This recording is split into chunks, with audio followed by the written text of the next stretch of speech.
Are you thinking of owning your dream homes? EJ Investment is here for you. Secure our quality bungalows with 2, 3 or 4 bedrooms, or our story buildings 3 or 4 to 5 bedrooms at very affordable prices with flexible payment plans at our Sanyang Seaview Estate, where you can enjoy the cool breeze with modern infrastructure such as tar roads, covered drainage system, modern electrification with street lights, gated entrance with security posts, and social amenities such as gas station, shopping mall, medical clinic, park, schools, children daycare, and a lot more. Our dedicated team of professionals will keep the estate clean at all times, provide security and patrol team within the estate premises, install latest technologies such as CCTV, Wi-Fi, home network installation, solar panel, and power backup system. Also, check out for our additional home facilities and interior design service such as premium tiling, wall plaster, home landscape, fingerprint home lock, and a lot more. Visit our office at Senegambia Kololi Highway and get a free site visit tour, or contact us on 4464838. WhatsApp us on 3259220, or you can visit our Facebook page or Instagram on EJ Investments. EJ Investments, we are first in properties.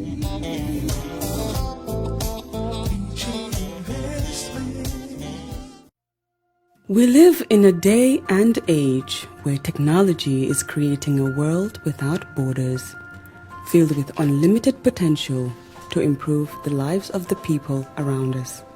Innovarex Global Health ushers in a new way of leveling the playing field with increased access to quality healthcare services delivered at your doorstep. Our qualified professionals are equipped with state-of-the-art point-of-care testing technology to conduct tests such as kidney function, liver function, electrolyte tests, body composition, hemoglobin, A1C, and many more services with the highest efficiency in delivering results. The addition to our flagship Wellness on Wheels, more fondly known as WOW Delivery Service, brings the entire clinical experience full circle. IGH has remained committed to creating the future of healthcare delivery. Gone are the days of sending loved ones outside the country for basic medical services. Innovarex Global Health offers a new peace of mind and takes pride in delivering the quality of care we all deserve.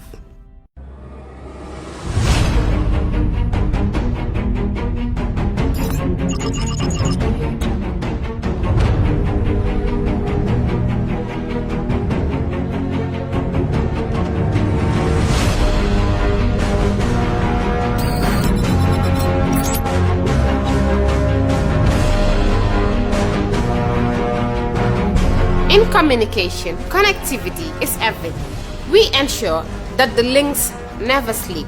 Quantities and qualities, all in our data service, providing efficient, reliable voice and data service. We believe if you're not up to speed, then you're going backwards. Communications have to flow as fast as the speed of light. Whatever business you're in, having someone who understands your needs is critical. That is why we just don't offer you technology, we offer you solutions. Enjoy Gamcel's internet broadband anytime, anywhere. Your national operator, Gamcel, Yaibaram.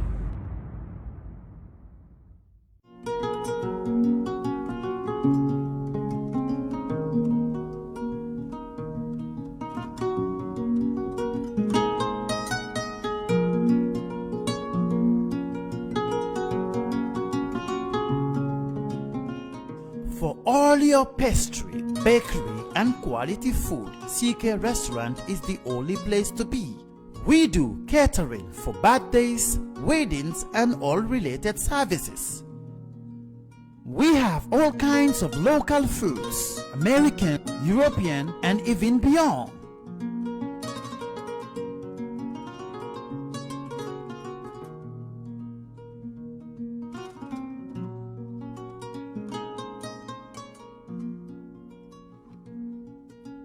Come and have a taste of our local juice, ebe, and other services.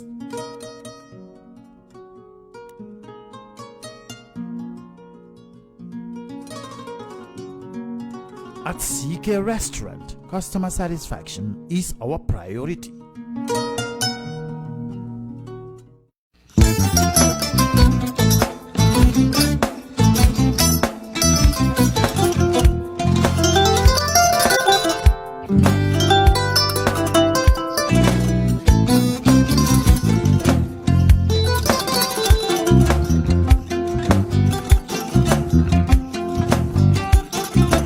Agada. Mbijan aganya. Albaka. Mbaka important. Yo, nga transfer la sto. Ya transfer la. Ha, code nyinji. Okay. What's Nsila ID soto. Sa soto. Sorry. Agada. Mbijan bro. Albaka. Mbaka. Bara alla service o tariaka. Mbare. Mo ki janna nun kunu bara tariaka. Jannom yona forest de bureau. Gambia tonkon na no mbari ya bere. Birim koyna fo kato. Bari si kodo kino kato ni fo bolong blabe. 56 branches mola soto Gambia ja. Ha? Gambia kono ani Gambia bantala bankol. Nko kono kiya bere. Kodo sifa fo falindiro fo nyaadi lafta même na kodi to poto nin kodi maraw. Jannom number 1 ti nyonta. Andum fana nata anoda enterprise sotale. Wolam nyindi ko domorol fana kol fana be firale de dadi man domorol din fana beteata. Gambia dawda yalo ngam fa kendol sotale je. Wo moyo diat. Apelenta baraka. Ni ma lafta nyelen kendol e bina. Yalo bukani la ko la baraka ba. Yalo ndel chosano lo. Baraka.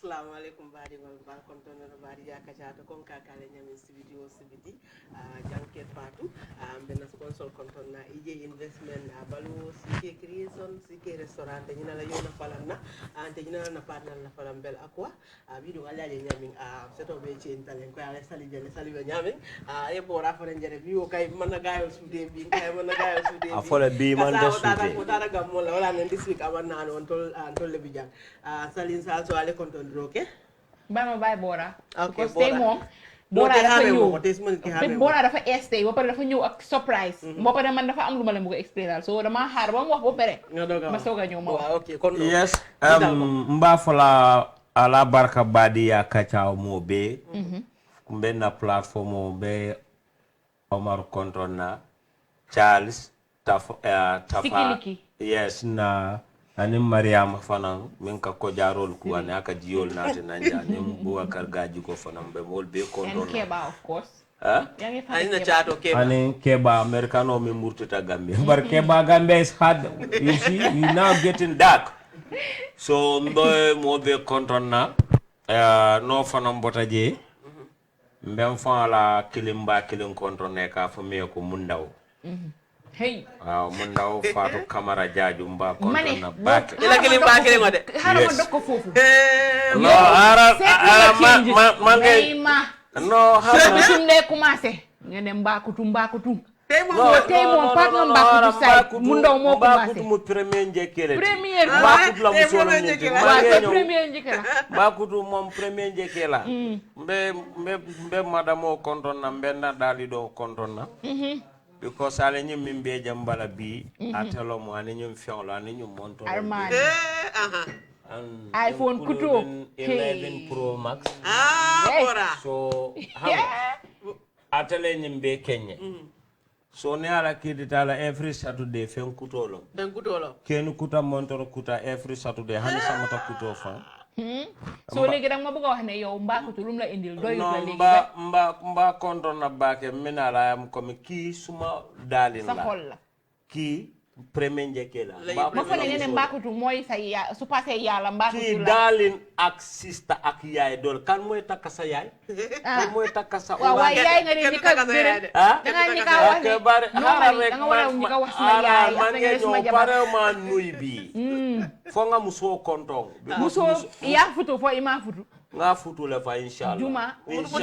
Ya futu inshallah ngolo foye. Ako basi da hanya la ka futu ke ma kala sambi doro na diata ale bara ba fo le juna de na diata ale no al kana wori because al tel dol problem tije al tel te fendi no lan tel nyam mo so fanka mal bari bora fa do fa ta bora dron problem hara na trabe sayla nga fayla comme ça la mesolu sa diala ana gisro man resta uman la li no because itala nyem meso boko jafa pone africos wala Michael Rose o UB40 UB40 jube e kan rega similar ke UB40 inte Alpha Blondy no la ni Michael Rose la mon kon to malo ni be tuba de mol be mudala mbay faaro na kanyin billahi wallahi sal women's life matter sal ni nyin nata nga ko hana yange dem sur rotu siten bi ngamu ndi finyin ko ha no sal la paro dol ka bota bulle bake astagfirullah nego niru sa yaay ya mbe be konton na mbe mundaw konton na bake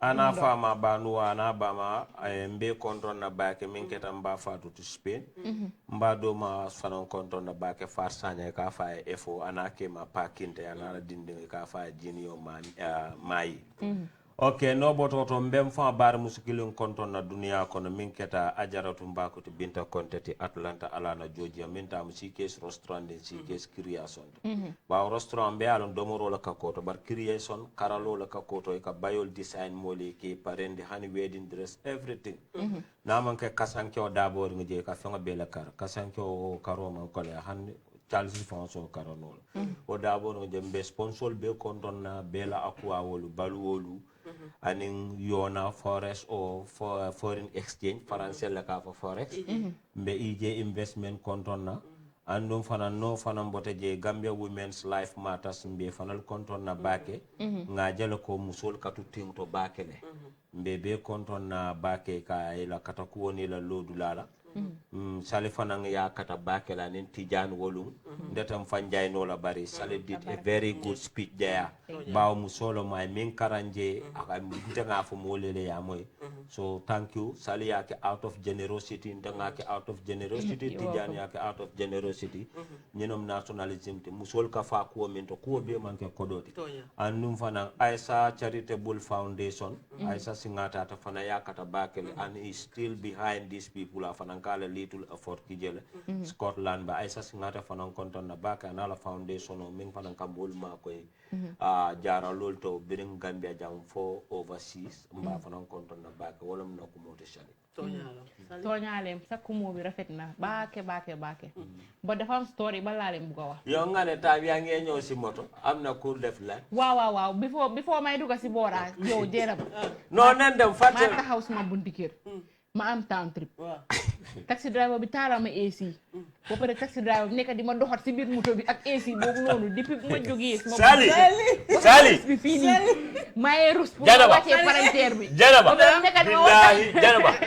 janaba kalo man bete a jowo joy si to nyafo jowo joy si to nyafo sali le fu ata balo no la nyaadi woe fu si moto konne bari bona ite yamira ba fu si moto konne bari nice amanke le ndirti taxi driver no make sense pa no make sense no sali dede no sali yo bo di senga yakamti ñew nga wax li yow la man la naka la nekkee man ba naka la nekkee kii te nag ngelaw la yuuxut amon kuma man moom ñoo nekk si biir moto bi tous la ma amon kuma pi tous la moom moo ko def man def ñoo ko xamee yaa ngi si biir tube bi nekkuma si biir tube waaye xeeñ naa ko xanaa ñu doonee xeeñ saf doxat ñun ñaar doxat xeeñ si ma doxat ma ne kooku tam ci demee mu ne nit ñi sali doxat jànq boobu ak rasta bi moom mu ne doxat non ma dara ba ma ñu sumbu doole fu so gis na man maa ngi def nii rek hey sali mais ma fal la ma ne ko koofal nii hey man sali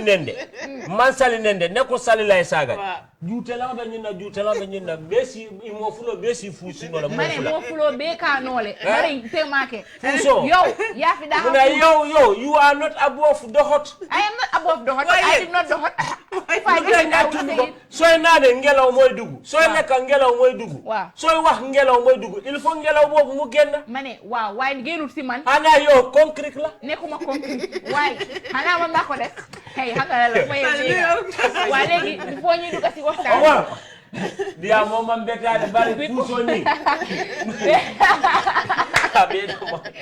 mane nekul man su nekko man la mo fi ñoo tok ci show bi diko fi wax Bora yow bayal mo expliquer sa mbir parce que suma expliquer sa mbir programme bi dafa tax waaye xarama dem ci beneen man suma mbir doo ko mun a explain lu tabe duma ko mun a explain am nga lan mooy problème man sa waay la yow fu mu nekk nii yow da nga war a gërëm ndaw si nga ne mu ndaw a baraka naka lay gërëmee nga ñaanal ko parce que nit ñi ñu ne man a yow ay xarit la tey sa xarit si amee xéewal yow yaa am waaw yow naka ngay amee xéewal te man aw ma xéewal non da ngay am mu jox la xaaral rek man te yow soo amee moto bu ees sax su ma amul sax dafay mel ni man maa ko waaw dëgg la waaye xam nga dama koy neexal moom waaye dawalu suma boppa xam nga moom ko dawalu loo taal bu yàlla taal sanda mata si moo gën waaye man dama si saani mata man ne waaw léegi xaaral ma ñëw rek jal bu yàlla jal mu jal soo ko jalee mu jal soo ko jallu mu jal dama la jal moo tax nga toog fi ñu jal mbor bu yàlla sampa kenn du ko daaneel man dama la daaneel man dama la ngemba man xaaral ma expliqué la man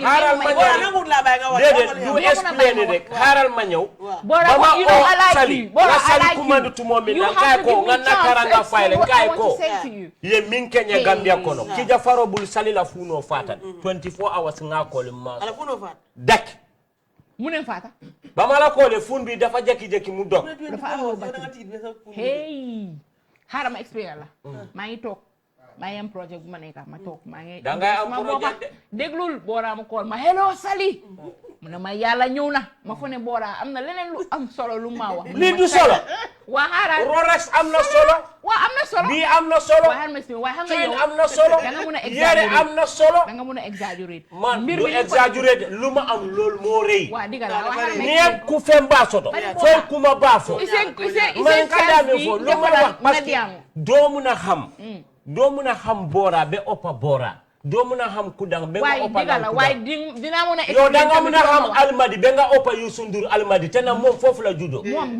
maa xam Almadi man foofu la judo Medina sorry Medina da nga mun a xam Medina be nga oppa Youssou Ndour te na Medina la judo waa léegi waaye Youssou Ndour su ma waxee Sali Medina la judo parce que lu tax doo déggul Youssou Ndour parce que borom lamiñ la artiste la géwél la man borom lamiñ la waxkat la da waxkat si amee xéewal si waxee rek nit ñi mu ne daf ko dee exagéré xaw ma exagéré am nga lan mooy problème nen dem time bi mu ngee dem c'est ma ne waaye foog ma explain may ma non xaaral rek bul explain man wax naa kii ma ne Saturday bu dee ñëw nii Saturday bu dee ñëw dina ñëw fi yéen tam loolu lañ war a am da ngeen am man wax naa ko waaye wax nga ko mu mobile bu mu la jox boobu laa bëgg da nga koy am ok ak Rolex non loolu du dara si kooku ak Armani bi kooku ak chain bi apart from today waaw Sali ana nga bu ko wujee Bora man góor la ani de say ko apart from today apart from today bu kenn ooma Badiya Kacha tuuru Badiya Kacha dinaa ñëw de bu kenn ooma Alaaji Bora bu kenn ooma Bora wala Bora ski London boy o fone moom mu ne moo Atlanta Georgia la léegi London boy ñun moom ñoo dee dégg fi rek London boy London boy. London boy. London boy. Yen bari yakata, yen viewers yek, yen jude setan, comment len. From now on, so len comment bulen wax Bora ni na. London boy, man ni London boy, ala kana kaira de ni nan sa. Mayam fe ma brim banta fo yomal ki. Okay, side. Before you do ga topic, me ma tutu rek ma explain. Bora daf ma call dena ba. Bora ne ma hello Sali. Mu ne mané ko nam Bora mu ne ma Sali. Yalla ñew na. Mané ko lu yalla ñew mu ne ma Sali. Dafa am benn xale bu jigéen bu rafet bu ma yàlla may mu ne ma Sali kii daf ma jëndal Armani mu jëndal ma iPhone 11 Pro Max. non fàtte naa Sali sax am naa bii sax. waaw mu ne am na Apple. am nga yow Nigeria nga dem nga indi sa bopp. mu ne am na Apple Pro. Sali ata sa Nigeria. ma ne so kono.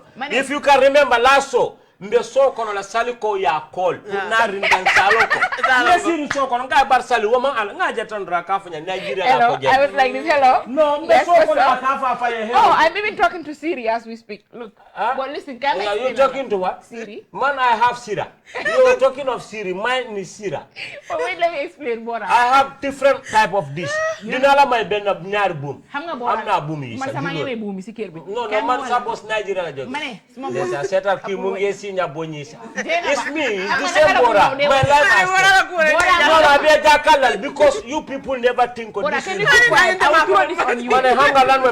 we are eating time too much no but I want to explain we are consuming time I want to explain you cannot explain I will explain if you if you want oh my God allow me but can you give me chance give me the chance because of the viewers sake they want to know so buke explain danga by ben next week suma ko inde jang habi daf ma ko me oh my God Sali I like you so much I've heard about you Alaji Bora told me you guys should show together yeah Bora mu ne ni we so gise Bora we Sali tekina mu ne ma Sali yalla indil ma ne ma dama yaga sona yalla indil ma jigen bo xamne may na ma mobile may na ma dama yaga sona mon na ñoo fo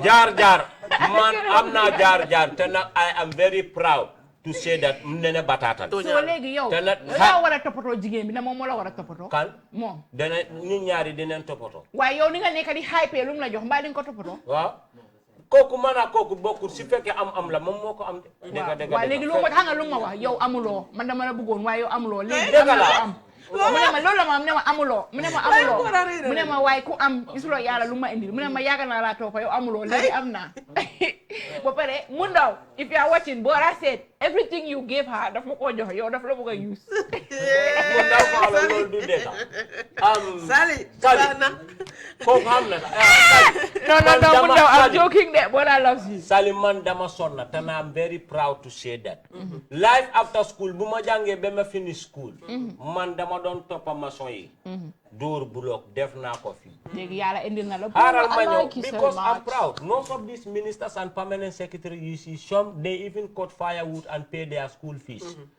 honest some nen sen bay sonu na sax doomi bem tekki sax fekkut bay ñu fekkut bay ñu ngi dundu one thing I want to tell people be proud of doing clean things to sustain yourself lol du dara man gis na ñu de wa Bora yes Bora this and that Bora was how to door block la de def block how mo dala te yaangi ni mu ndaw gave you Armani gave you chain and haral ma wal man suma mam lalla baykat la suma papa lalla baykat la suma yaay faro la dem lutab ñom rusut lolu lutab damay rus pour door block wax dik man si door block la nek since I was going to school I was papa door block la daan def lutam man tam ma rus len la bëgg waxal nit ñi so buggee tekki aduna da ngay ñëmé coono waaw loolu digala amna ñoo xamné juddoo na ñi fekke alal kon sen papa jaar na si jaar si sen yaay jaar na si jaar si mo maña na malu la sembe do ko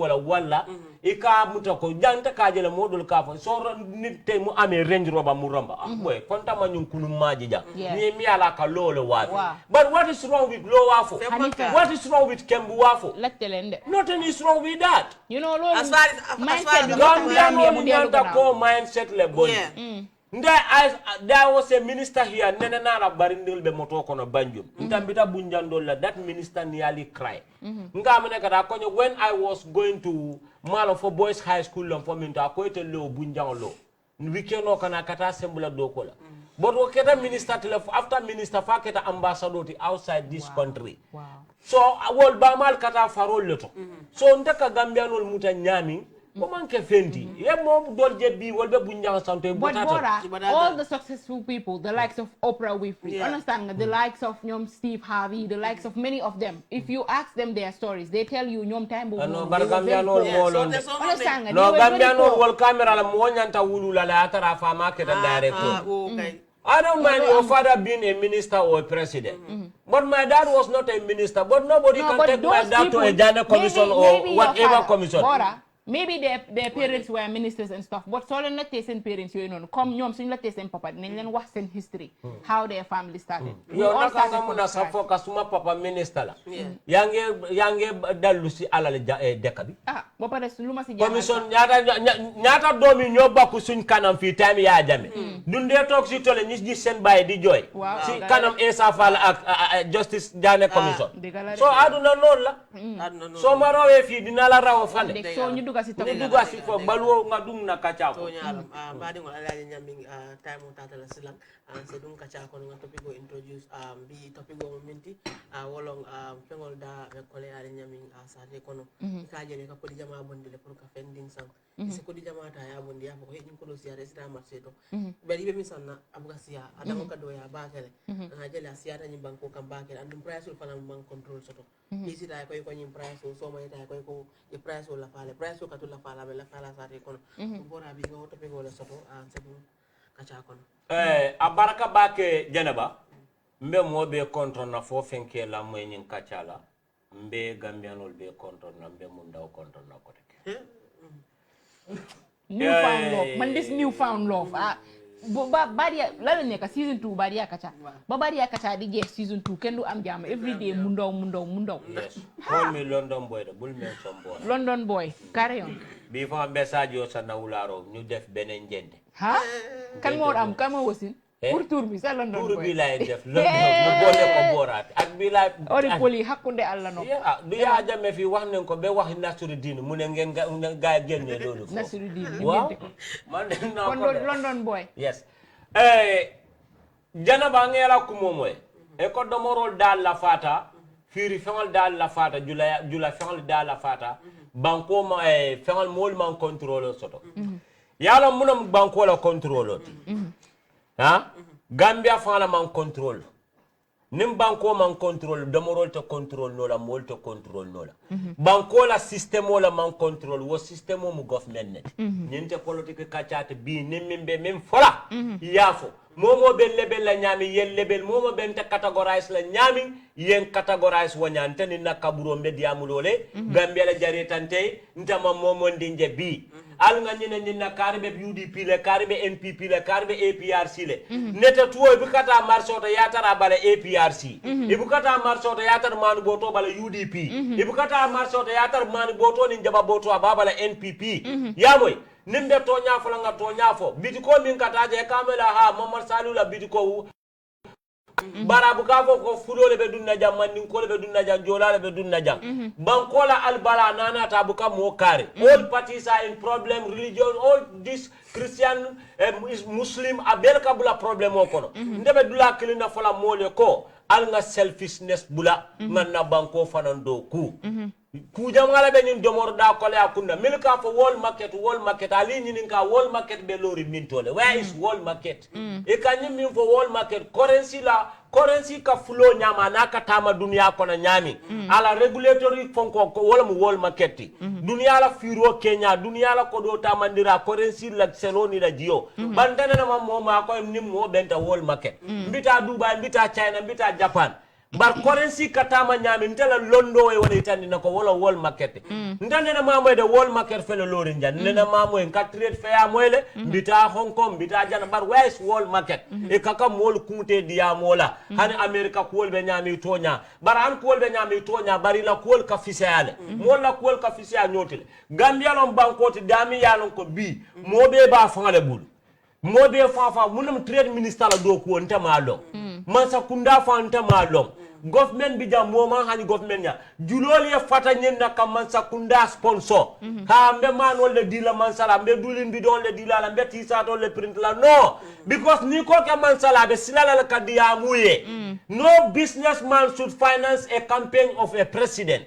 no businessman should do that ni o ka dro mansa be batala le problem o be nyum porotolam problem o be tax room custom room is the problem mansa kunda to no la ba custom control ba yo lo ba yo poroto control ba Gambia jam mo be ba fambul just back the agenda of the president no control no monitoring nothing bar fo la nyanta kelaba mol ka wuli jam luwo tentulo ni tata base poto is $30 fo la nyanta kelaba tentulo poto ndel la banko ka milika fo ko ha Gambia studio a try ni lafta kanyi minimize we grow what we grow what we eat for eat what you grow go back to the land go back to the land kuti ja banko be kerine la agriculture buka senoke bag ila domorol daman kolea no la mu jang al nga jakal pachar murundi Ministry of Agriculture la nyanto do ko kala but what is the work of Ministry of Agriculture go to sapu bungli be bota machine they are all machine be na tinyata you go to Kuntau rice mill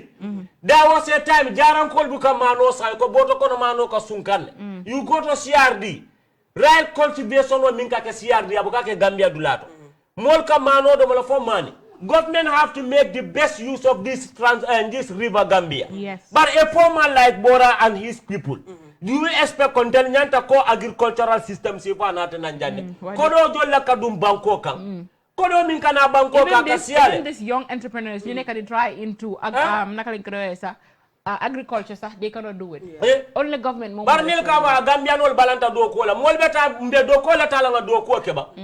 Mbe falo le tala nga do ko ke do ku sifa min bakina la Gambia ta mano import la Kuntau rice mill mbola murundi lama nga jahal pachal wurindi nga sapo wulindi river Gambia damanda nga wulindi Gambia do ko ke bari mol bo keno la nyadi no irrigation system no machine no nothing ita bo keno la nyadi le ni ka fo mol balanta do ko mbe balanta do ko la nyadi le you don't bring the materials in place ko dole Minister Kiluye nyun kodo la ta kordal san Dakar ayalo mo be be fankum ndaje bukalo kodo kadun dami control the Gambia commission upon commission no results no outcome nothing ni kalo ka fo mo le ko stop politics this is not politics Gambia kata nyame nimma hakiloti inflation ole be tin na Gambia la ibita moto san na sefa wo you go with trucks and gelegele to buy one car control the Gambia la banko naman control sort of price la karola dorom balwol katu sele la kodo ka fulo baake do you it lead to you inflation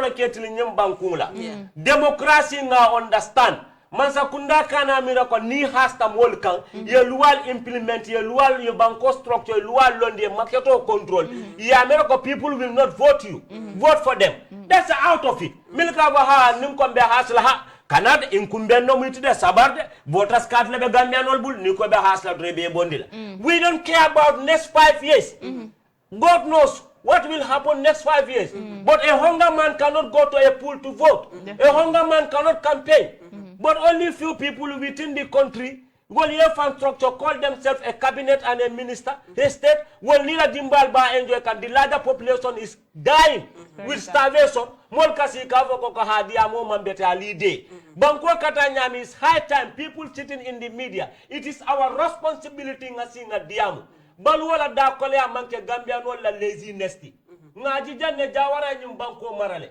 sapo bete ate Senegal mako yomol mako tiyota sanna fente sanna tapasta kala malaf kadiamu but I am talking this is not politics nimmi bel level banko mantata ku kan daniro siata complaino siata coronavirus nata diaspora min kamol mako lockdown no be tubabu dudo kute kering mol be siring but diaspora is the backbone of this country how many millions were pumped into this country ale mamburenja I am talking to you bamba mase min fo how many millions were pumped into this country kodole alba mol fala diamola dorong pa diamol be domola fal be domola this country is going nowhere Gambia mu kulunati abe bakono jibatala hey mbe diamulale ntel leta mu nyem bankoti taxpayers money alba domo kanne albe minna la bula agriculture minister nite banko sambanola resign if these people cannot rule this country resign ida manta tarajam fo dunia e bang mol bi janne million ko they have the technical know how yo londo soto banko manke nyinti ko kaberola ka silol dada ka lampol dada fon wala kala kalero ko la kado ba ñooñu mom I don't know what they are doing ana ñu lampalay lekka fontel be motol lo do mala ba fontel be silol lo do mala ba mato wati samata way ñu kayto la na tatin case discover way to discover la fo ngata fa discover lume bora sa wax bi amna solo no degala man amna solo ay na fi kiya be banko kam me no man degala man ni be mi fola yafo man this high cost of living so duma mëna blame business duma mëna blame business owners because deka bo xamne naka lañ ko def sax we import more than we export Gambia la they export if I want to ask do we export anything in this country comme ñu jëlé dara fi ñu gëné ko ci benen deka bi before time bobu nonu cotton lañ daan def ak groundnut ak yoy nonu which is not existing which is not existing anymore so we are more relying on other countries than ñun sun own naka lañ ko def sax sun own deka fi ni so borom business owners tamit they cannot go and buy something from another country with a certain price understand nga ñu ñew fi ni tamit ñu bëgg ko wañil baadolo yi so baadolo yi ñoy always suffer the whole problem deka bi num nekk di demee right now so demee si marché bi every day nga dégg ñu ne lii yokku na man I have never heard a moment boo xam ne ñu ne lii yokku na because of fiñ ko jëndee more share and then it comes a time where wàññi nañ price bi because maybe foofu noonu delloo nañ waat price back to the normal price it was so it is very sad and I think there should be a solution even though the past government was saying go back to the land comme ni ko Bora waxee even if we want to go back to the land grow what we eat what we grow it still takes finance understand nga because even soon farmers yu ndaw yi sax suñ béyee seen products yi ba pare they don't even have storage proper storage fa lañ ko keep so these things spoil and ñun fii nii duñ dee process we're not into food processing for instance nga am so much of vegetables or so much of something loo xam ne maybe yaa ngi ko try pour sell mënut a jeex soo demee si marché bi most of these women send tomatoes yi fresh from the garden suñ fa indoo ba ngoon rek they cannot sell it anymore because of perishable goods la so it is very sad ne Gambians are surviving si loolu noonu which is it's not sustainable so many people feel ni soo checkee seen salaries yi is not much maximum is $5,000 is Gambian salary nga expect somebody to earn 5,000. Si ko 5,000 bobu nonu ya ngay fay rent. We know how rent is Gambia. Everything is expensive. Da nga tok borom kër bi mu ñew mu ñala ni ne dama yokka suma fi ni and they give you no reason. What is the reason why nga yokka sa kër bi? Because it's a whole structure. It's not as if you are watering the house or doing anything.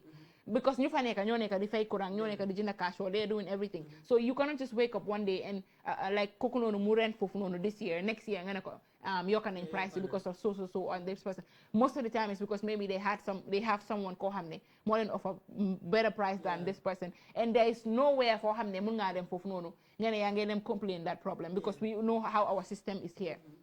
Nga war a expect kooku noonu mu jël si xaalis bu ndaw boobu noonu mu fay salary foofu noonu xaw ma si salary bi mu fay néeg foofu noonu jënd cash power dem si marché bi jën sa moo amatul léegi suñ jën yi yëpp I don't even know where they are. Chinese yi la Chinese yi eno leen ko Sénégalais yi tamit ñu ngi yóbbu si dëkk bi jën cher na diwtiir diwtiir cher na diwlin likewise and da ngaa gis ne diwlin yoo xam ne dañ cheap baaxut because diwlin yu nelew yi loolu moo tax ñu bari ñu ngi am high blood fii si dëkk bi fii nii ñu bari ñu ngi am diabetes there are so many sickness yoo xam ne fii nii si dëkk bi nga ñëw fekk mu ngi lii so there's something has to be done in this country because na diwlinol fo le sino ni masa kunda be sino la muna na diwlinol to sino la xoolal ñu ne COVID-19 understand nga ngay toog rek yokka pass $10. Okay, legi COVID-19, I don't know whether it's still around or not. But driver legi $10 la ñoo jël. Even though announcing ko anywhere, which means there is no regulatory in this Gambia.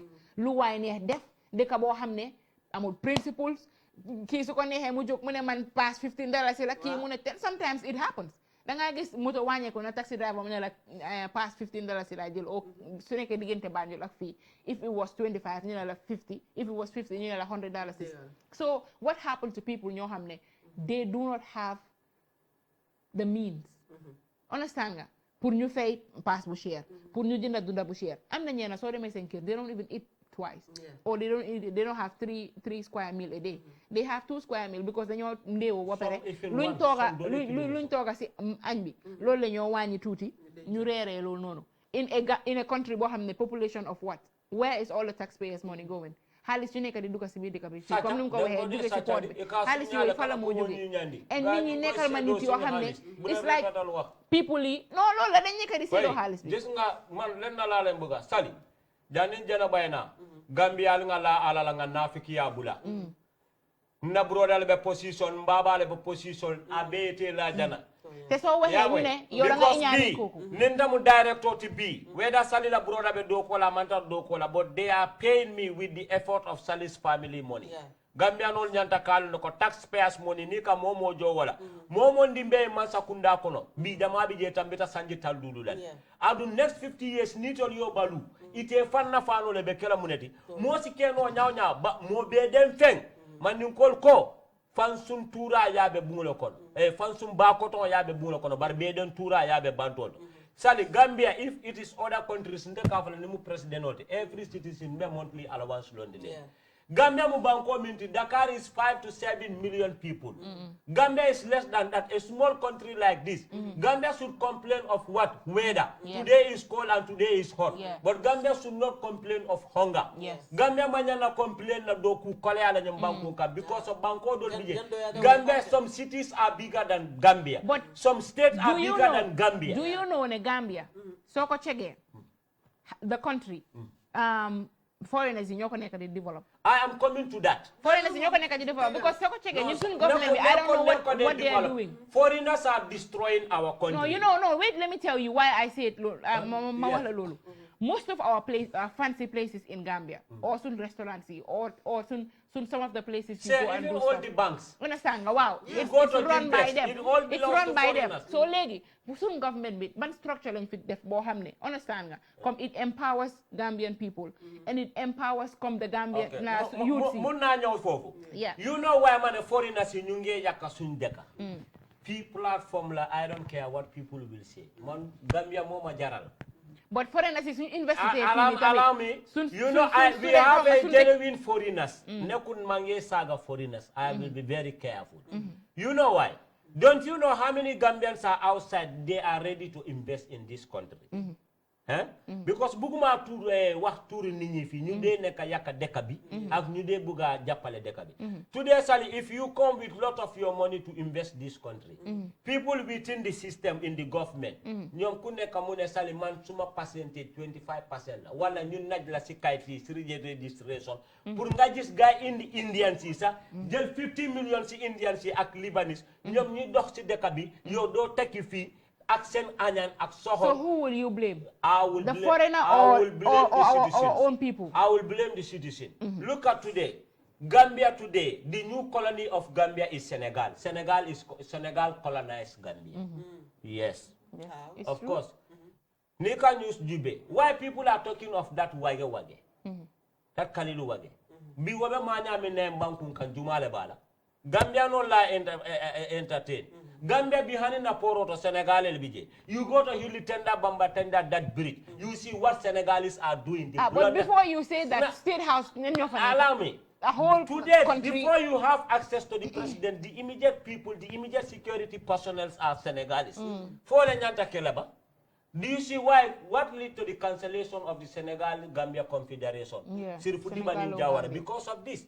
They land ko kuol kata nyame niman confederation onye naman break up. Senegal lafta ka Gambia overcome. But birin change of government katente la nyambangkun kan bi. Senegal is too much into Gambia than ourselves. Former Senegal, are they not foreigner here? Senegal, any successful thing, so the Senegal man to do more than me Gambia see. Even in football, when they beat Congo or Cameroon, they will say Gambian si dolen defli yon dolen den dara. Senegal wal yamiral ko itelle baro ya jame wulindi. Senegal ma ya jame wulindi.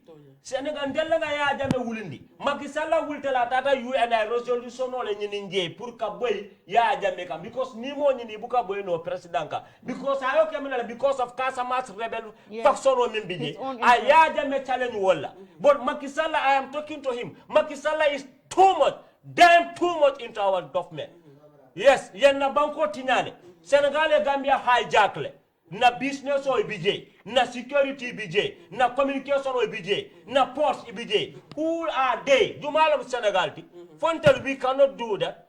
Birintel be independent taka wato mene ko ngala fa Senegal ka. No alami Jawara mune foye ako Gambia can stand alone.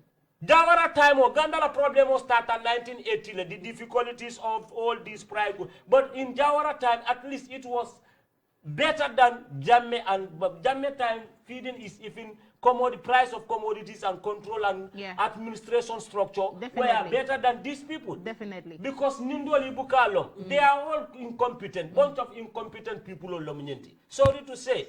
Now coming to 5 years, I think it's coming to people 5 years, a small country like this, Nilmanyam Banko man for Fenkeno.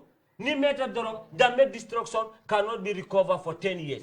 But Italian destruction or mean case more than Jammeh destruction. This means from the frying pan to the fire. So now all mil fananga kodo tinam tubabu ibe batala. From the frying pan to the fire long. Senegal e Gambia tinale. Oh, Bora is too much. No, degalai wa affaire Senegal daf made na hari torop. Because Senegal is going too much. I beg Macky Sall ni nanyu molu. And we will talk. Macky have a more problem than Gambia. Right now, problem in Senegal, I will tell you, Senegal can't tell any bunja la Dakar na la bunja. Our feeding is more cheap than Senegal is feeding. No, but Lolo is obvious. Lolo is but obvious. Senegal ya jame man chance di Ablaye Wadala. Ka Gambia interfere Gambia lo kuoto ay nyine lo ni yaje ya Jawara ya hakilo to confederation o tinyata ya jambe be ko be le folama bar ku kilim bije administration o aya lonne ñun sun deka ay management o aya lonne government bi mo neka ñun sun government bi mo neka sun problem. You call this government this are terikafo. You call them this are terikafo. Kondo ñun teri kafo call them terikafo jalba ku yata trap talindinga fo e terikafo ñamu terikafo I don't call them these people government. They are terikafo. Kondo deka bi terikafo next bi lolu lañ wara bay. Understand nga? Proper instructions and proper policies more wara let me tell you something la monica problem be people are not held accountable sidika be fini understand nga people get away with whatever they do da nga gis nit ki dafa def lu ko neex nobody will hold that person accountable so da nga def lu neex because of Bora def na ko def should hold people accountable for what they did or for this service. You soon own niti fini, especially soon activists. You know they claim to be activists. You know they follow some of these things. What are they doing? Allow me to come, Sally. You know where the problem of this country lies. You soon deputy, they fail the country. Activists.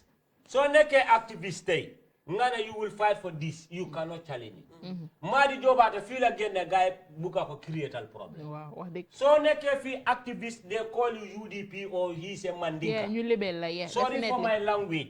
But here most of the people when they speak the truth, they will say he's a Mandinka, he don't like Barrow government. They will say you are a UDP. Gambia jam problem or if you complain, even you are a nar from Murutan, you are neutral. Just say today I am sick. They will say you want to accuse Dr. Samate. You are UDP or you are Mandinka. Gambia jam, there are two particular things. Miliano ko Gambia jam mol ko le lebe. Near Gambia la problem o emphasize back ko nyina da Mandinko lo mi malafi barol. O nyine la UDP lo nyine la tenende. Ikanyelo. But the bottom line is it's not about UDP, it's not about Mandinka. And deputy member na deputy bunko na jana ngajela ko birin the new draft constitution on nata mialo ko 115 for $16 million is your spend ye. Deputy sita ka alamuta because they were bright. Ye alamuta ila 7 generation of constitution of mialo it defends them, it protect them. 116 million is better for your man who say yatala moltem. Ya be mutetata fight dos binokon. That's an insult. Deputy Maloko, they are more powerful than the president. They are the eyes and the head, the ear of the citizen. They are our ambassadors. And for the deputies to defend the interests of Nyani and protect. But until the deputy the following field. Majanko Samu Sante Buku Fanfu. I don't talk about. Wo Benjamin be that man, old man should be retired. I thought that one wala keta musutala wala ta sada munkula bayindola. But look at that old man kilimbe Gambia benyo kuyandila because of molbe lole ka tonya la fo yala nimbe tonya fola alunga tonya ya kumba nyol kata other people and kajene they speak genuine and they defend genuinely yala nimbe tonya fola million ko they should be held government na nyanta kamol accountable o man kente ni salila doko nga tax le diala nga responsibility le diala yeah, but then the citizens should get involved. You know why baluo ko den need other health they failed need other trade they failed foreign affairs nto for water failed ba ni agriculture fisheries fisheries for audio man finti jam o Chinese sol mbukol fo fishery minister birinta mo ni Chinese sol je fo faabe to to do mo kamba faabe mo do mo kamba ko ka to do mo Chinese sol ndamo famfa because this is an insult need other security sector to water be failed follow but bora hangalena ta mum fi Gambia come the people that have the technical know-how they are not involved in the development of this country. So we had you say you salary budget. But everybody have to be a patriotic citizen. You have the technical know-how on how to run this country, the affairs of this country. Yangi neka benendika, yangi talk fofu nonu, yangi ligéyal ñoo ñu nonu. I mean, degala neexul pour nga bay loy am fofu nonu nga ñew fi nga ne harama ñew develop sama deka way yaangi tok fofu nonu rek imaginal ndax gumbo dina jitu étam non ngana so su dene ñi nga xamne ñu ngi fi finkinto mu fulal mom yaare man fello minto e mano xamulo se fekke sabot mu ngi gis mir bi munulo xamulo dara yow gumbo la finkindo mu fu mo fulal même man kulong amam fenno du dafa melni comme dal ñun sun deka bi ay gumbo dafa muru yalla sali mo problème Gambia dañ bu wone ka gumbo wi milisi do ko keno ete do ko keno la because so buge involve ñun najla don't you know how many Gambians are in the international system serving the world and they are ready to come back because they cannot come Ndatineta mo president with my knowledge, with my know-how. President Kaitan he got the executive power and the executive order. Look at Hamad Ba, what he's saying. All the ministers have to do politics for president or you should be sacked. With that fear alone, you cannot deliver in the office. Angatonya fonyoy. Binintani na know-how kanaja with my masters from Oxford University. Nga economics lolo, nga fanga belolo. Njita nyambanku nka loan manager. Your conditional line. You can come and work for this country, but you be president support. Model fall bije for sa for ko. Model fall bije hani ila family members ya government buka hani kadiam. Because ila mol sa for de not na hajo be tinyala. Al nga tonya fo. Nyanta ko system wala bondi jam. No, am na kena sa man lola ma xamne ma koku no and the person is come dafa over smart ba pare koku no dafa intelligent. Plus not just that, dafa am the technical know-how because I'm not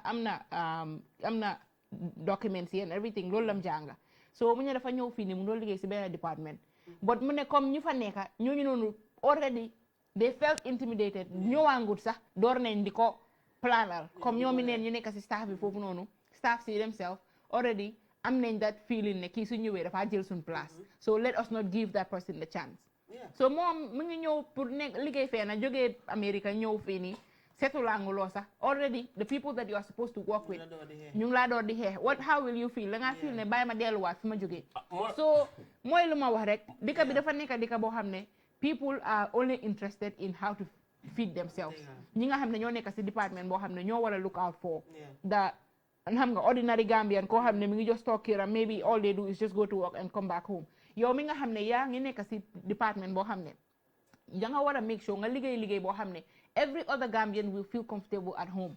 Dunda bu you know, dunda bu civilized. Ay fi, ay kurang, ay ndox, ay kir, ay leka. Yoy nonu necessity la. Nekut lo xamne da nga wara am pour am millions pour nga am ko. These are things yo xamne everybody need it. But legi da nga gis comme nit ñi sa legi class fuñ ko de jaayante mo nekk based on ñun suñ kër ganaar lañ dé lekka yeen seen kër malo ak sauce la because of the thing is these are things yo xamne it's so expensive that not everybody can afford. Sali mun na ñew. Look at what happens to social security year before last or last year. That Manjang. Mohammed Manjang case. Gambia need people like Manjang.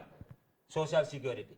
Bari Manjang nata in the history of social security, I mean the then government Jawara la wato kono. There's no managing director Miyoki.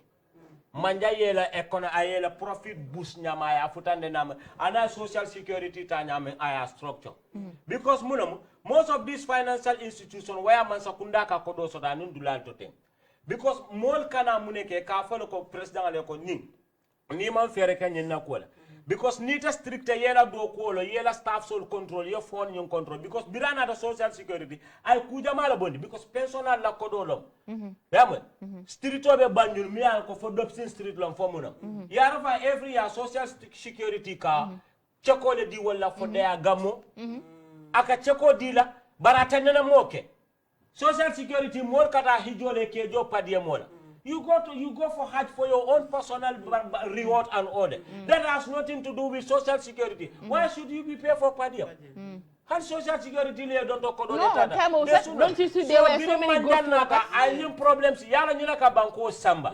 Corruption on mbole kelela nga kodi domo bundal man sakundala nyu unnecessary kodi domo bundal. You'll be lock.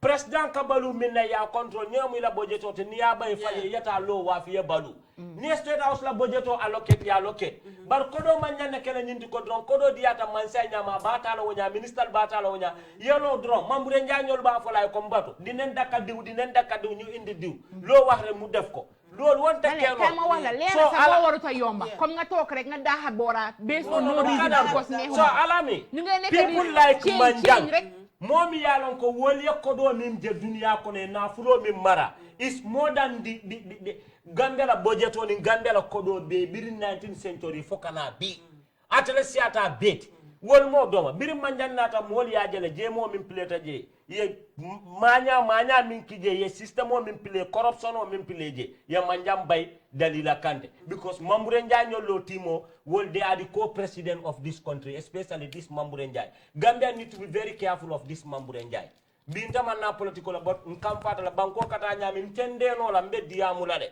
bar banko tata ku ka Mamboure Njie have a big responsibility in this country alon ko ni government banda tara mamfa be baluri Mamboure Njie you either go for exile or the tonya fala molele ale nyum Mamboure Njie han ya jame ya jama opportunity di ala nyino he knows these mafias these boys he know how them. Can you call Mamboure boy? No boy olomo he's a boy because nta fola because si feke pala kel fala jiko bundan defeni ken boy momi yalon ko you are 50 above even he have next 50 years to survive aba mu nekke no la koteke aduna lan la jaral ni ana ñong Abu Dentin ana Jawara ana Sirfu Diba ana yeneni ana ñong Bibi Dabo ana Seku Sabal dafa melni sa ken musata tok ci deka bi wa bora mala tele na ñu sun député I will come to deputy nga dami fo be comme lan mo tax ñu taaj leen security manja dafa liggéey ba pare mu bay liggéeyam mu ñew mu ngi tok ci keram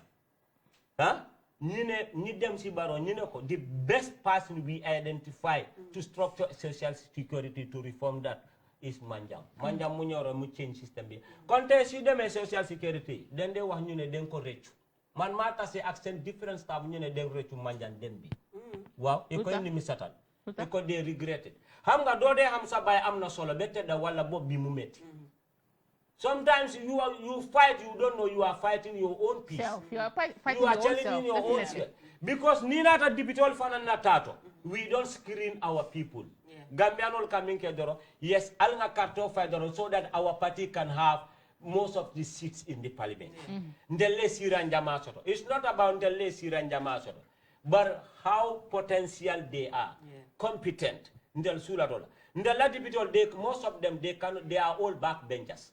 They cannot articulate themselves. They cannot express themselves. They cannot construct correct English. A criteria will fall for you to become a parliamentarian.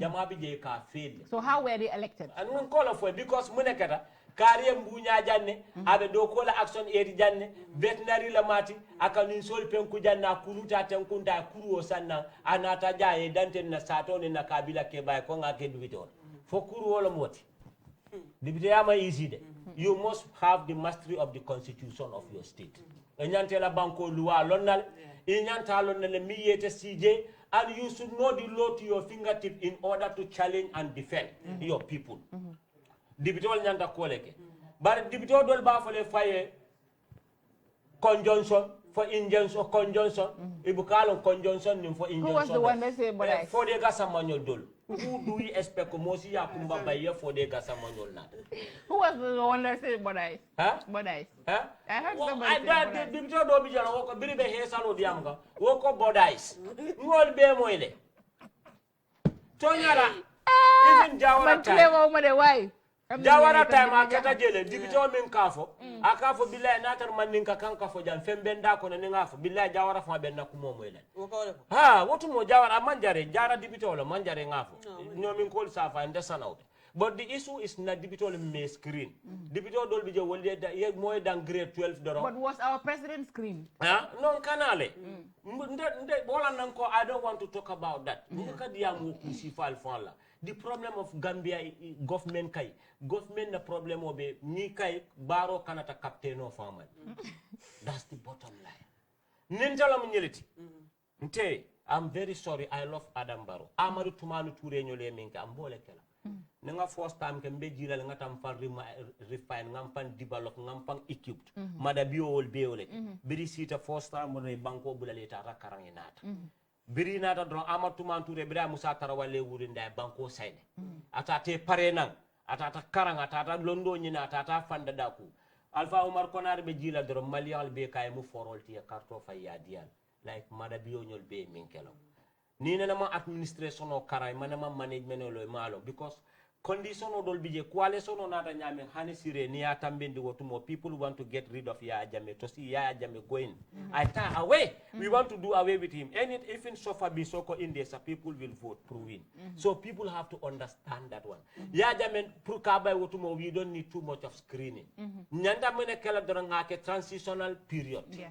Hama miminaje Hanatar ya londo sotola at that moment. Security reform lomu, ye health reform ke, ye agricultural reform ke, ye all private sector, government sectors rather. You reform all those things. Ye banko say yeta ye dada kuke, ye fang equipped. Ye na nambela kanyanta banko kanga banko fight. But mumu problem of Barrow is maybe he is not the problem of this country. But Barrow surround himself with the bad apples. But at this point, who do you think have the potential to reform this whole country itself? Sally, I will tell you, we have young... Sally, I will tell you. Gambian si den jangare. Last time man ma de go on BBC 2013-14 in international appointment, particularly UN. In the whole world, Gambia mungi third in the ranking positions. Dr. Walindau, Papi Sira Walindau, Mama Kofi Annan, no hetanto position, living. Non Dr. Samba Yebne Kanafi, Gambians still, we have educated Gambians outside. Konyom, it's an insult and sabotage to come and work with these people. Why? You know, because, Sali Doma o, ngane kanga lige agman, ngane dang my control. Yeah, definitely. Yeah, my threaten. So my definitely Saliman must have UN, must have WHO, must have international community. Man of in president def madak. Sali no insult la. Tana institutions both no de jox fonds ci de kabi. Those international communities and world bodies no de jappale nguri. No de yo nga sa ho lolu yo sa record bi. Sa record bi bahna sa everything bahna.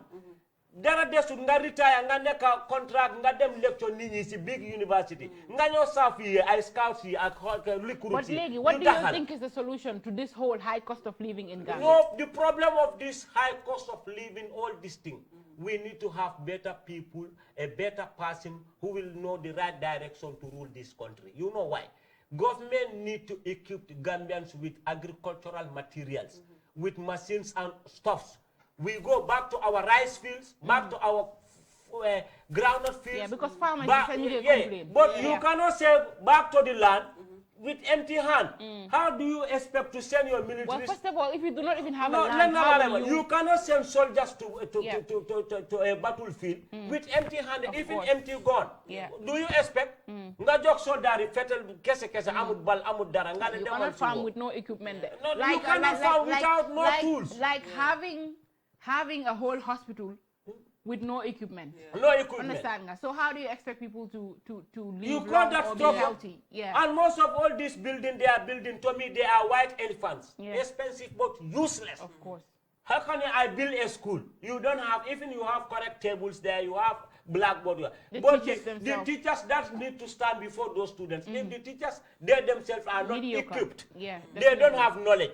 Because there'll be a time Gambia is facing that inflation. No, not there will be a time. At Quality this point, education is no more in this country. Of course. So, soon graduates. Most of these graduates, they graduate with what?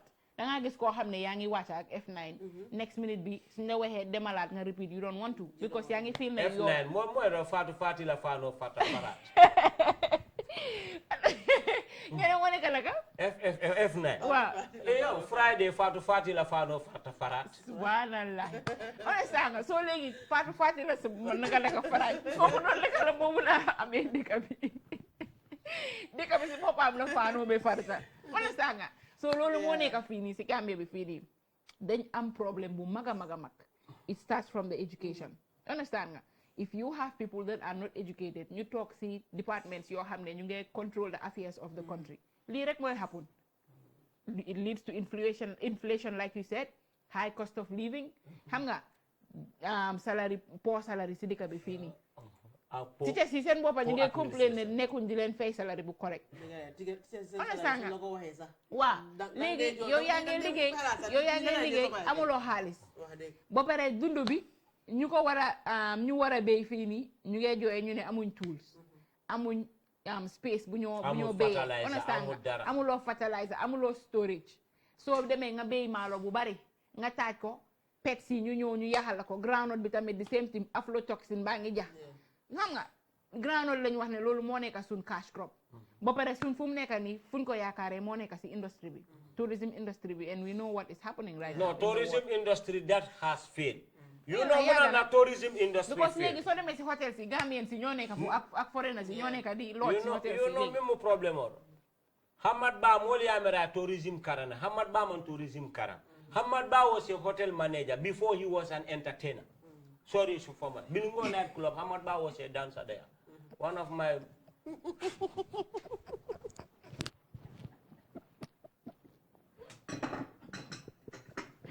What are you? Oh, yeah, we're talking about our minister. You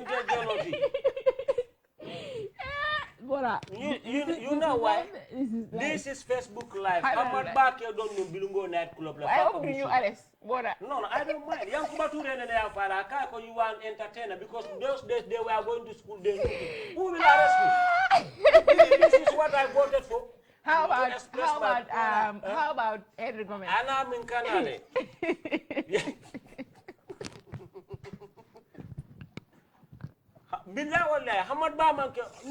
Hamad Ba hotel manager. Ya kake hotel manager ta anunka ministry run in manke killing. You can be a waiter in the hotel, but you cannot be a chef. Femolo. All those things you need to some are there will come to laundry. More dol video will come pass you like dol video will come bunda dalek. But mommy yala way bunda da doronolo negret la muna defar mu fomba mu set. Musuta ham fourchette sa noko de ngane koku demal defar ma fried chicken. Est-ce que du fry lo xam wala mu yakka diw bi yeb mu lakka. So people have to understand Hamad Ba educational background he call a jube. What he turned to be tribal insult, religious insult, problem olom, and Hamad Ba is now the new Giriot of Barrow. Hamad Ba Lodoko. Because tourism, Hamad Ba Famalo, how many flights landed in this country? How many flights should take off? Hamad Ba man Fempenelo. Birasi Taiwan following. Senegal is having plenty of checkpoints. No matter the business. Senegal is a sovereign nation. Whoever want to do practice prostitution, you go to Taiwan. You expect a country tourism minister should make such utterance? Hamad Ba mahani ka mo fa jibe fang. Ye mo fa jibe morally, ethically. Ye mo fa jube ya al khalo jibe. That man doesn't even deserve to hold a ministerial position. As and culture filter. Hamad Ba jibe jang Gambia artiso ni musiciano la malong. Na nyobori la malong. Ama pendo long fa Gambia lo kuoto. Angatonya for no. Arts and culture. Hamad Ba fa malo. National Museum fa ya ni ka Hamad Ba bira sita ne mantaje. Angatonya for ko ni ajube. bar artisol bi janne fa ñu esti la ñu so Hamad Ba man fenn lonje min be keta ja asan kolto al nga to nya fo ñoy Hamad Ba tourism asan kolto ate bolo to bara halo bora ñu mo delu ay baksi mo jama bi je ka do la da ko le ya e ka tiling penko adin la to la e ka mo le ko comme like ni we import la nang e ka taxo min like aka siya ba kele dan naka taxi so mo la jama ka blame taxo la te fa le menen mira hey nga fo kumo kono ko e taxi nyim bi jannom custom poro tolom aka bonan da min jeti e ka problème o bebe nyim poro ni nyim custom le to ja Gambia la portsman control mina o fananda hey Gambia be da min saying this country is in mess. Yes, it's a sinking ship. If you have ninsipo botanang America 2 weeks 3 weeks kulung katar ba kono le container mansele if you go to advanced country kulung men na kulung sembeta woli la bagasol kafute la suwo kono and all those is a waste of time and charges ndey biti ko le rent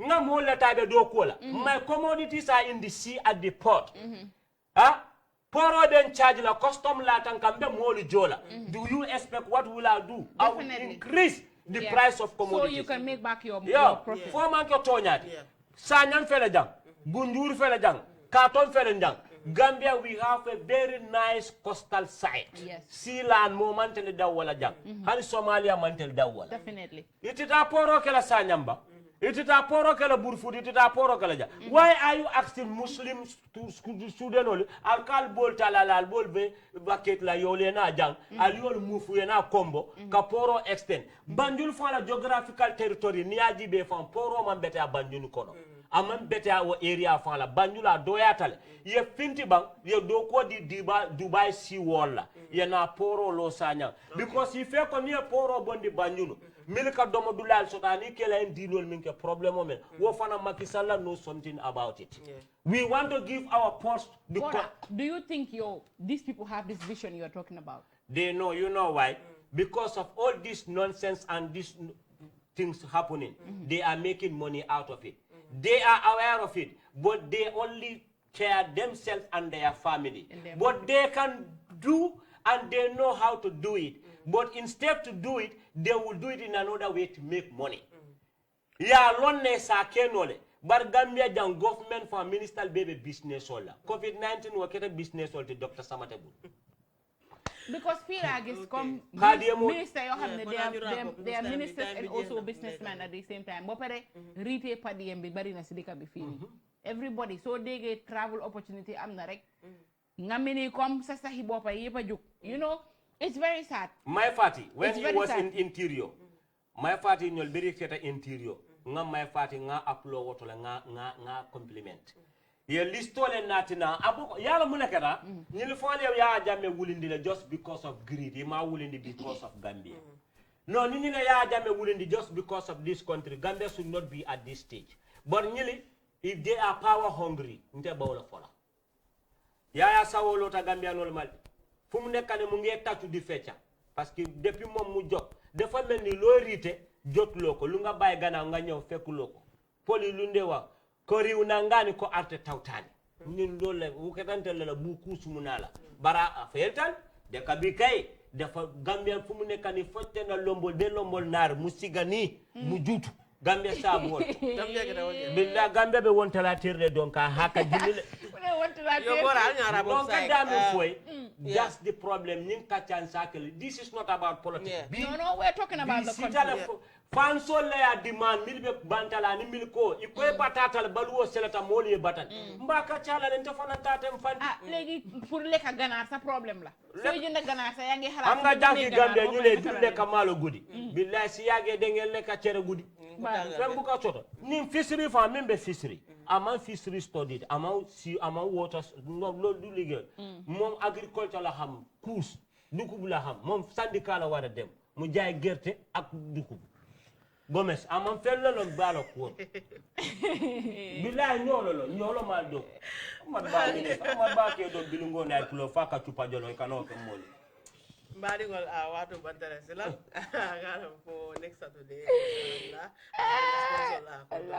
investment balu CK creation CK restaurant bora So enjoyment of nyadi nak. Yes, alhamdulillah. Dia ngelo mune bu turu bola London boy. Fatina London boy. Okay, it's fine. The London boy is in Bo pare mune London boy dafa hot. London boy te dafa touch show bi bom har. No, man dega lay wax de.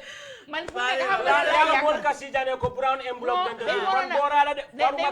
Dañ warona ubi line si. Jena ba fokk lañu ubi line si tuti. No nga tar ki so ko. Dem na. No suñu ubi Ala line. baraka ba ke for next Saturday inshallah. Okay, bye-bye.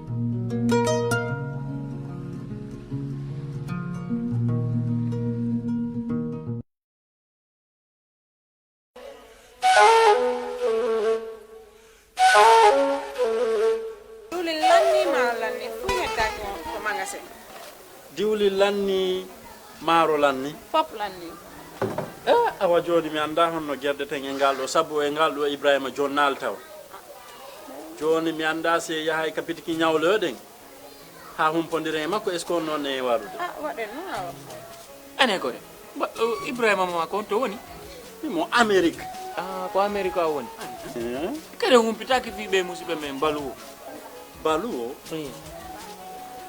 ɓe andanɗa kala ko wawɗa wonde e aduna o si a rewi e juuɗe maɓɓe a jonnay ɗo dépassement o Gambia hara no weeɓi a yahata kadi taw ko mbuɗi ɗin no ƴawi walla no jippi ɓe haalantama ko kala ko falɗa ko sengo ñamete ili nebba maaro basalle pomme de terre kala ko rewi ɗon a hendoto hara no weeɓi kadi wona ɗum ɗon tu ɓe aɓe jonnira e mobile phone siko ɗum kadi laptop kala ko wayrode ɗiɓe hay kasbawa ɓe wawma jonnude kadi sa fala humpitade ko weeɓi ƴettu google account ma joni data ton waɗa download app maɓɓe on ayiyay kala ko humpima e maɓɓe ton ɓe weeɓi yama ka wonɗa wo e aduna on kala ko wawɗa a jonnanayi wonɗo ka leydi men Gambia ɗo dépense hara no weeɓi yama si ɗum non fof no neeɓi immoɗen joni mi ɗowtama ka place maɓɓe jan waɗen joni iya heɓa ko falata waɗen kisam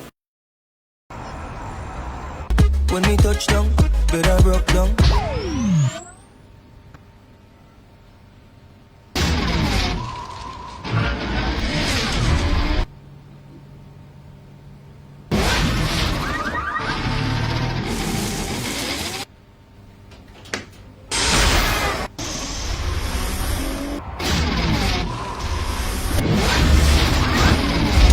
With Gamtel G-Fiber, now you can enjoy super fast internet in gigabytes. G-Fiber is affordable, stable, secured, and accessible to homes, businesses, and enterprises. With Gamtel G-Fiber, the future is speed. Gamtel, creating a brighter future in communication. That's how she became mine and see that.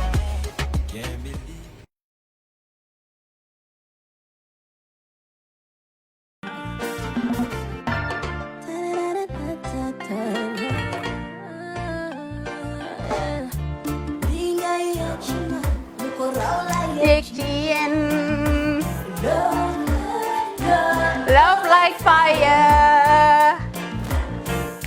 Wow.